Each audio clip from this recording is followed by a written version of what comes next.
এখানে আপনি খাটিয়ার মধ্যে উঠবেন, আপনি একদিন খাটিয়ার মধ্যে ঘুমাই যাবেন। আপনি হাজারবার চেষ্টা করলেও ওই খাটিয়ায় নিজে নিজে উঠতে পারবেন না। আপনি দুনিয়ায় থাকা অবস্থায় বাহুর বল দেখিয়েছেন, দুনিয়ায় থাকা অবস্থায় জবানের বল দেখিয়েছেন, দুনিয়ায় থাকা অবস্থায় শক্তি প্রয়োগ করেছেন, ক্ষমতা প্রয়োগ করেছেন।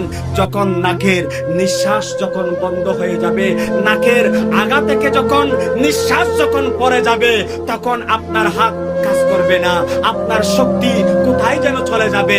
আপনাকে মানুষ ধরে, যেই মানুষ দুনিয়া কাঁপিয়েছে, যেই মানুষ আপনার এলাকা কাঁপিয়েছে, যেই মানুষের সাথে কথা বলতে মানুষ ভয় পাইতো, ওই ব্যক্তি যখন ইন্তেকাল করবে, মারা যাবে, ওই কাঠিয়ার মধ্যে আপনাকে শুয়ে দিবে। সেই জন্য বলতেছি, ও আমার বন্ধু, ও আমার ভাই, ও আমার দাদা, ও আমার মুরব্বী মা বোনেরা, আপনাদেরকে বলতেছি, কাঠিয়ায় ওঠার আগে চিন্তা করেন, আমি যে ওই কাঠিয়ার মধ্যে একদিন আমাকে শুতে হবে, কিন্তু জানাজার পরে মানুষ যখন বলবে এই মানুষটা কেমন ছিল, এই মানুষটা কেমন ছিল, যদি অনেকেই চামড়ার গাল দিয়ে হয়তো বলে দিবে, চামড়ার গাল দিয়ে হয়তো বলে দিবে এই মানুষ ভালো ছিল, কিন্তু প্রকৃত আপনার জন্য বুট হচ্ছে ওইটা, প্রকৃত আপনার সাপোর্ট হচ্ছে ওইটা। সেই মানুষ আপনাকে মুখেও সাক্ষী দিবে, সেই মানুষ অন্তর থেকেও সাক্ষী দিবে আসলেই এই ব্যক্তিটি ভালো ছিল। সুবহানাল্লাহ।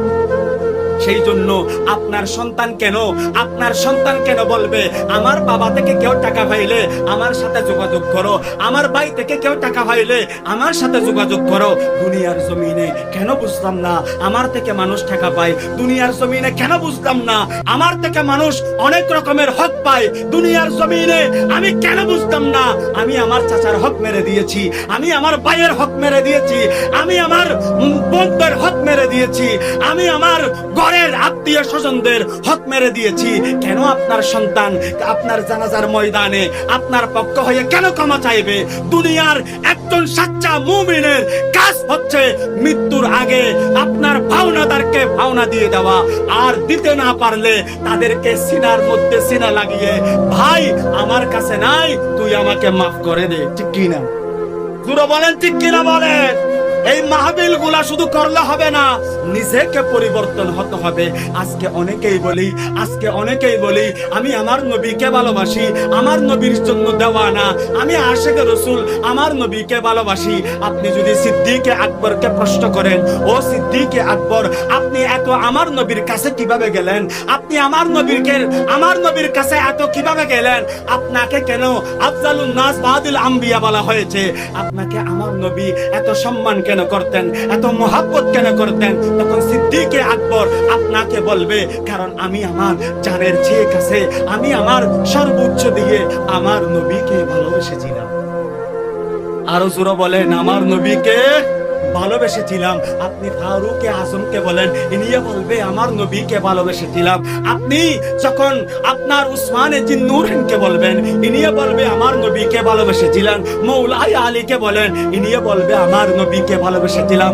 ও ইমামে হাসান, ও ইমামে হুসাইন, কারবালার জমিনের মধ্যে একবার যদি আপনি যদি আল্লাহর দরবারে একবার যদি হাত তুলে দিতেন, আপনি তো ওই নবীর নাতি, যেই নবী আপনার মাথা থেকে পা পর্যন্ত এমন কোন জায়গা নাই, এমন কোন স্থান নেই যেখানে আমার নবীর জিহ্বা মুবারক, আমার নবীর টুট মুবারক লাগে নাই।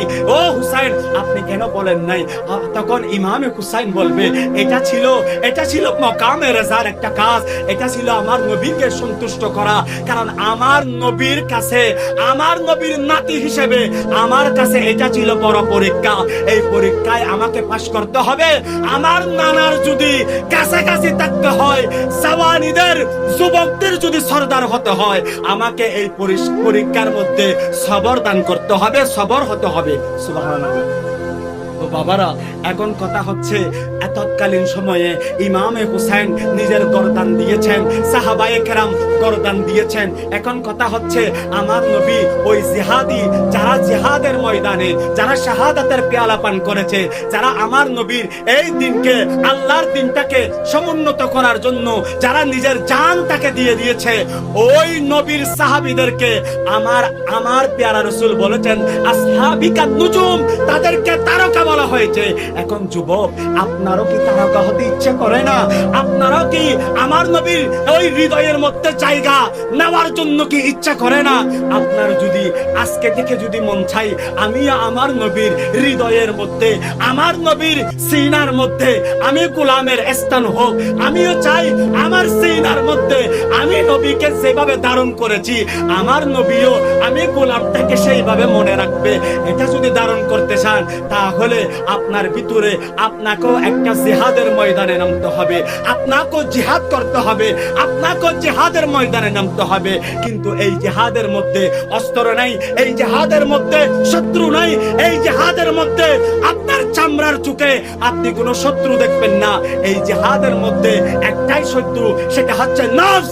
নফসের সাথে যুদ্ধ আপনি যদি করতে পারেন আপনার স্থান দুনিয়ার জমিনে কোথায় হবে না, আমার নবীর হৃদয়ে হয়ে যাবে।